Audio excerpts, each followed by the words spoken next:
Сайн байцгаана уу? Номын ертөнц клубын гишүүн Халиун байна. 23 дугаар сургуулийн 6 байнгын сурагчсан инх саран байна. За бид өнөөдөр амьтдын тухай 50 номоос оройтож буцсан хүн номын талаар ярих гэж байна. За энэхүү ном маань өгүүллийн төвөр юм байна штэ. Тий. За чи тэгвэл энэ номоос хамгийн их таалагдсан хэсэг анид ирээд өгөөч. Энэ номон дээр болохоор нөгөө эцэг хүн гимтээд тэгээ инхийгээ охин эцэг хүнийг ирж авардаг хэвгүй юу. Тэгээд гэртээ аваачиж эмч дуудаад эмчлүүлээд тэгээд гоё эмчлээд тэгээд гэр бүлтэй нь буцааж уулзуулдаг хэсэг хамгийн гоё санагдсан. Тэгвэл одоо энэ өгүүлэг маань Монгол орны талаар байгаль орчинд хэрхэн дүрсэлдэг вэ? Байгаль орчныг айгүй томоор гоё голтой гоё өргөн дүрсэлдэг. Манай монголч өөрөө маш үзэсгэлэнтэй байгальтай орн шүү дээ. Тий. За. Тэгвэл одоо энэ өгүүлэг дээр гардаг охин, хун зэрэгс хамгийн чам таалагдсан дүр нь хэн бэ? Яагаад таалагдах вэ?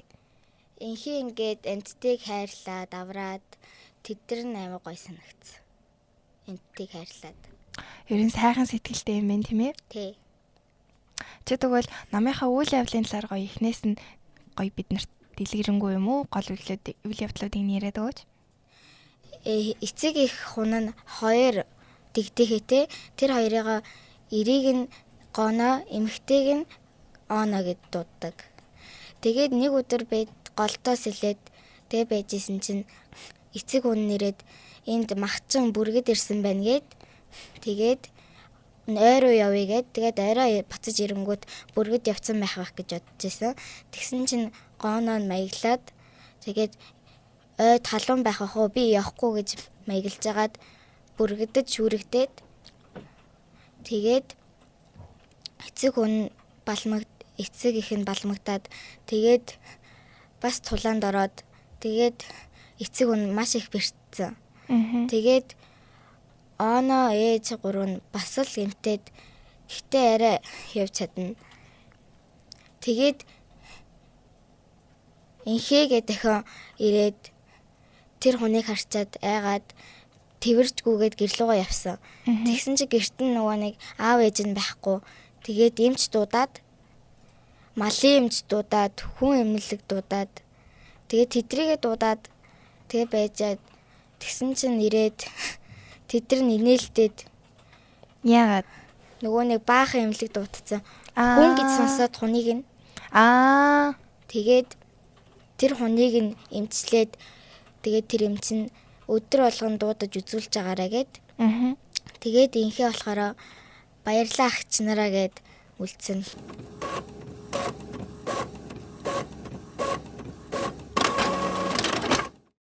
Зохиолын үйл явдал маань одоо уншиж байгаа хавцад ямар сэтгэл төрөв? Одоо чиний амьдрал дээр тохиолж исэн зүйлтэй адилхан зүйл гарв уу? Хэр сонирхолтой байсан бэ номоо унших хавцад нь? Надад бол амар гоё санагдсан. Тэгээд тэр номондоо бүр автаад тэгээд амар гоё санагдсан. Номон дээр маань Монгол одоо байгаль, аж ахуй, ёс суртахуун, гэр бүлийн харилцаа гэд Монгол талаас ер нь хэр их өгүүлж байна. Чи ер нь Монгол одоо ёс заншилаа өөрөө хэр сайн мэдэх вэ? Би ер нь гайгүй мэднэ. Хаанда.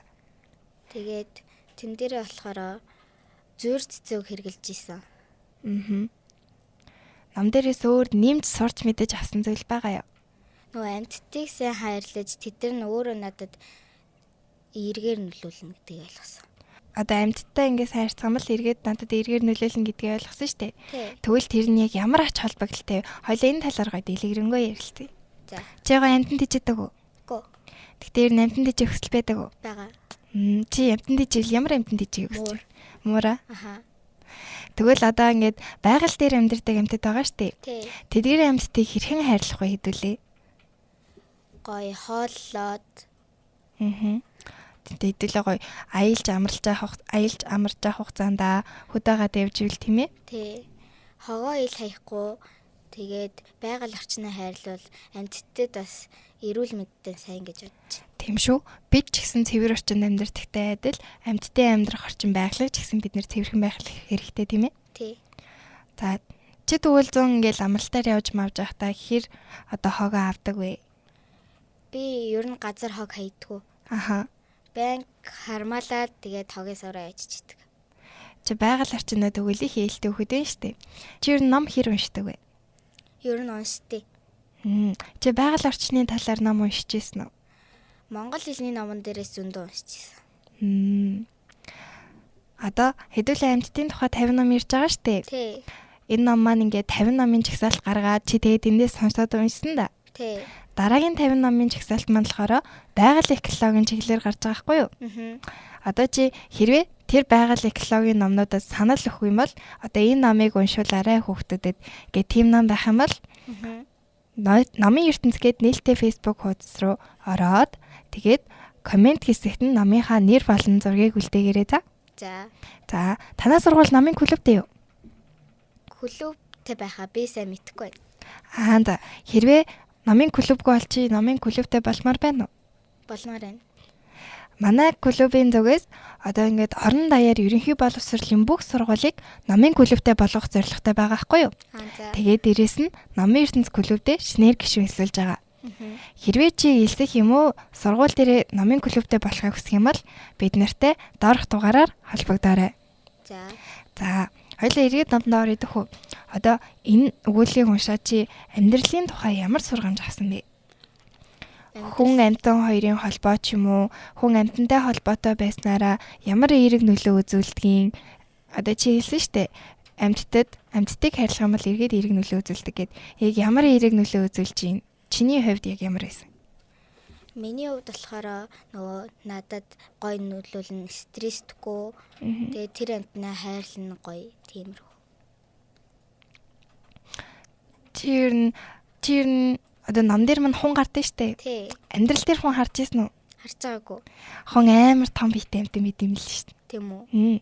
Бид нэг хүн ингээд швуу болохоор жижигхэн юм шиг бодоод байдаг ч гэсэн яг ингээд хажууд нь очиод харангууд бид нар шиг өндөрт амар том амьтан мэт юм л. Тэгэд хэрвээ чи энэ 100 аялал зугаалгарын хамбал заавал очиод 100 хараарай за. За. Тэгэж юу намаа уншаад ч гэсэн хунтаа уулзахыг хүссэн үү? Хүссэн. За хоёлаа номынхаа нэрнээс эхлэе. Оройтож буцсан хүн гэж яагаад ийм нэр өгсөн юм бол тохиол? Яагаад гэвэл нөгөө нэг бүргэд нөгөө нэг гооног нь авч яваад тэгээд тэрэндээ дайтад бэртэж гэмтээд тэгээд нис чадахгүй болоод тэгээд оройтод явхаасаа оройтцсан. Сүргээсээ хоцорсон юм уу те? Тэгээд оройтож буцсан хүн гэж нэрлсэн гэж бодож. За чамайг тэгвэл энийг ямар хүмүүс уншаасаа гэж бодож байна. Ингээд өөрийнхөө насны найзууд юм уу, жоох хүүхдүүд юм уу, том хүмүүс юм уу, ямар хүмүүс уншаасаа гэж зөвлөгөө өгмөр байна. Яг миний насны ангийнхаа хүүхдүүд уншвал гоё сургамж авах гэж бодож байна. За. Энийг өөр гоё ярмаар байгаа юм байна уу номынхаа талаар? Зүүр цэцүүгийн ярмаар байна. За тий. Тэгвэл чамд чи тэгвэл номон дээрээс гоё зүүр цэцүү өгсөөс нь чэйжлэх юм байна штэ. Тий. За тэднээс анитаа уултаач. Тэн дээр яг нэг л зүүр цэцүүгсэн. Тэр нь надад миний сэтгэлийг амар их татсан. Тэгээд газрын хол усны уртад гээд нэг юм зүүр цэцүүгсэн. Тэр нь болохоор ингээд газрыг хоол мэтээр дүрсэлж тэрийг ингээд газрыг хэмжүүр олгож дүрсэлсэн байлээ. Ингээд бүр хол руу нисэж яхад тэд нар ингээд үлдээд тэгсэн болохоор тийм зүүр цэцүүг нь оруулсан байх гэж бодож байна. Бидэнтэй хамт байсан баярлалаа. Дараагийн дугаараар дахин уулзцгаая. Баяртай.